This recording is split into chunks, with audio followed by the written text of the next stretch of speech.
ከፊታችን ላይ ቆሻሻ እንዴት ነው የምናነሳው? የሞተውን ቆዳ እንዴት ነው የምናነሳው እና ጥርት ያለ የምናደርገው የሚለውን ዛሬ አሪፍ ውህድ ይዤላችሁ መጥቻለሁ። ሰላም ጤና ይስጥልኝ። ዋርዳ ነኝ። እንዴት ናችሁ? እኔ ያለሁ ሁሉ ሰላም። ዛሬ አሪፍ ነገር ይዤላችሁ መጥቻለሁ። ዛሬ ማብራት የለም እና ሳሎን ቤት ውስጥ ነው በኖርማል ብርሃን እየሰራሁ ያለሁት እና ማብራት ስለሌለ እዚህ መጥቻለሁ። ዛሬ ይዤላችሁ የመጣሁት ከፊታችን ላይ የግዴታ ማንኛውንም ማስክ ከማድረጋችን በፊት የመጀመሪያውን የሞተውን ቆዳ የሞተውን እንትን ማንሳት ስላለብን ሞተውን ይሄ መጀመሪያ የነበረውን የሜካፑን የምናምኑን ቆሻሻ ቀዳዳውን የደፈነውን የግዴታ ማንሳት አለብን መጀመሪያ ማለት ነው። ስለዚህ እሱን ለማንሳት ደግሞ እኔ ብዙ ጊዜ ብዙ አይነት ነገር እጠቀማለሁ። ግን ዛሬ ቡና እንዲሁም ደግሞ ስኳር አንድ ላይ አድርጌ አምጥቻለሁ። ከዛ በተረፈ ደግሞ እኔ ትንሽ ሎሚ ያደርጋለሁ። ምክንያቱም ሎሚ ቆሻሻውን የማንሳት ኃይል አለው እና እሱን አደርጋለሁ። ሎሚ ያደርጋለሁ ትንሽዬ። ከዛ በተረፈ ደግሞ ዘይት አደርጋለሁኝ። ትንሽ ዘይት ማለት ነው።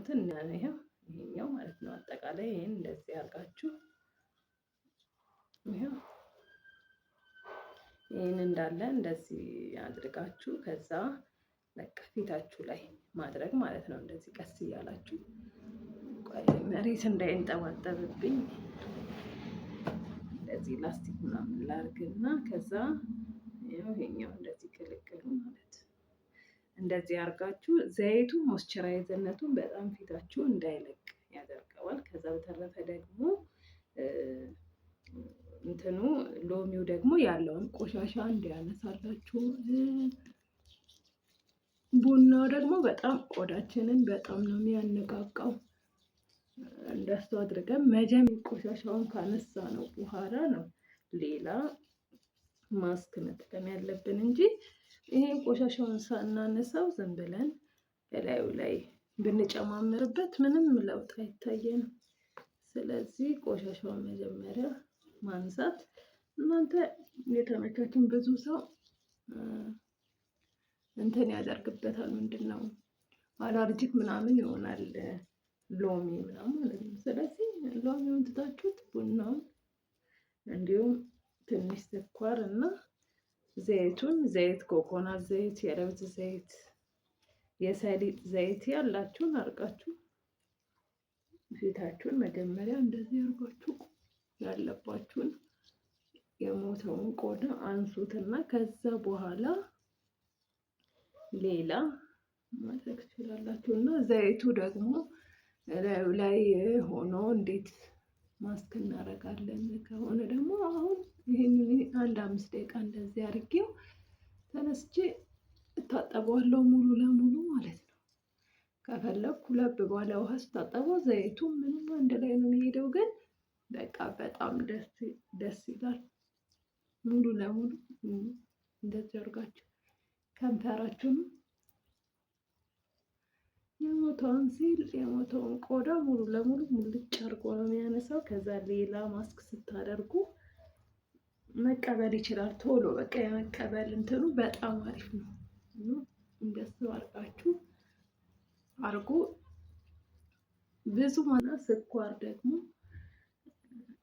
ቆዳ እንትን ይላል ይፍቃል እና ቆዳዬ አይችልም የምትሉ ደግሞ በሾፋን መቀየር ትችላላችሁ። ሾፋን ማድረግ ትችላላችሁ።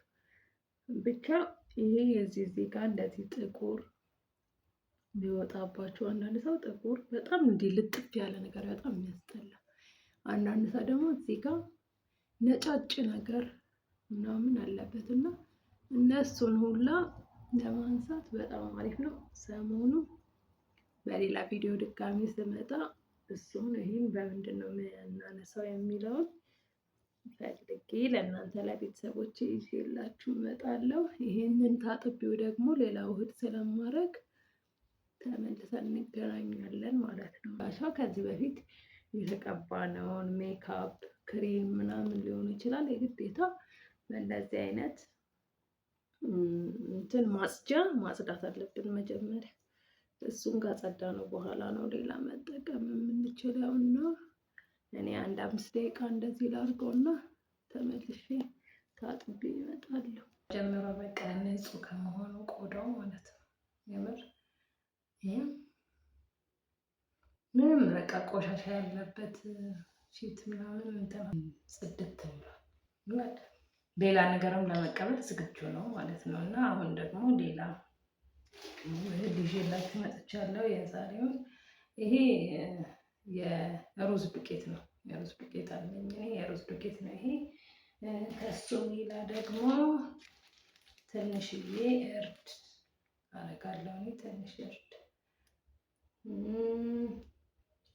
ከዛ እነዚህ ሁለቱን ማለት ነው እርድ እና የሩዝ ዱቄት።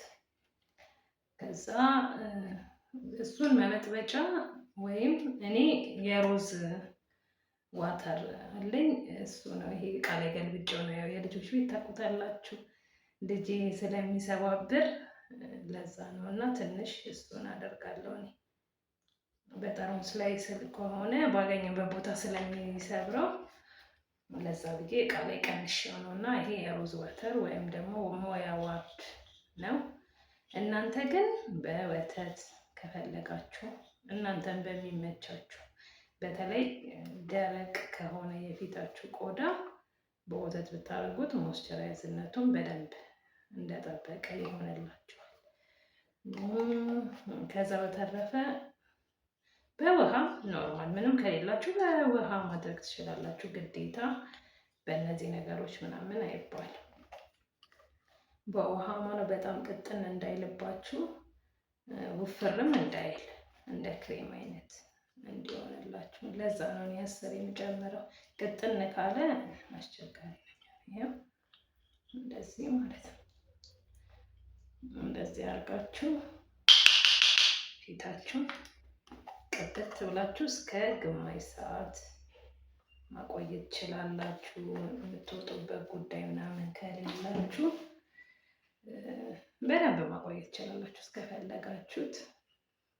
እኔ ልጄ ይፈራል፣ ይደነግጣል። ሴቷም ልጄም ይሄኛውም እንዲህ ፊቴን ተቀብቼ ሳይሆን ይደነግጣሉ። ስለዛ ግማሽ ሰዓት እነሱ ብቻ እስከሚነሱ ከእንቅልፍ አድርጌ ነው። ይሄንን አሁን ፊታችሁን ቅብት ማለት ነው።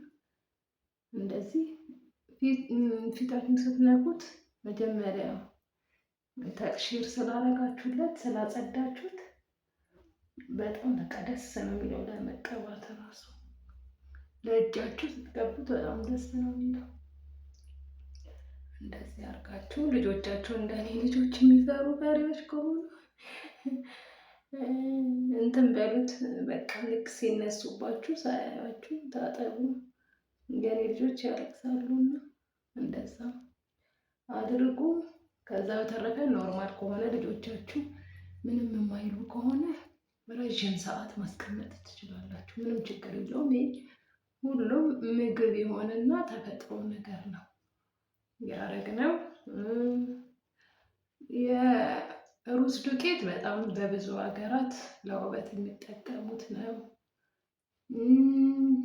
እርድ ደግሞ እንትኑ ከለሩን በደንብ አድርጎ እንትን ይልላችኋል፣ ያመሳስልላችኋል። የሁሉንም የጠቆረ እዚህ ጋር ነው የሚባለው ያመሳስልላችኋል።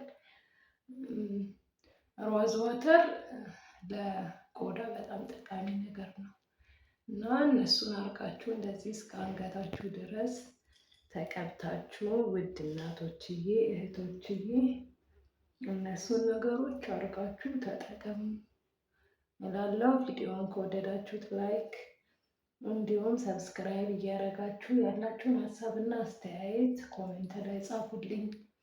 ለሌላ ሰው እንዲደርስ ሼር አድርጉልኝ እና ሌላ ነገር ይዤላችሁ የምመጣው ነገር ካለ ሀሳብ አስተያየታችሁን ደግሞ ኮሜንት ላይ ጻፉልኝ። የዛሬ ቪዲዮ እንግዲህ ይሄ ነው። ታጥቤ የሚቀጥለው ቪዲዮ እንግዲህ ጽድት ያለ ፊት ይዤላችሁ እመጣለሁ። ስለተከታተላችሁ በጣም ነው የማመሰግነው። ባይ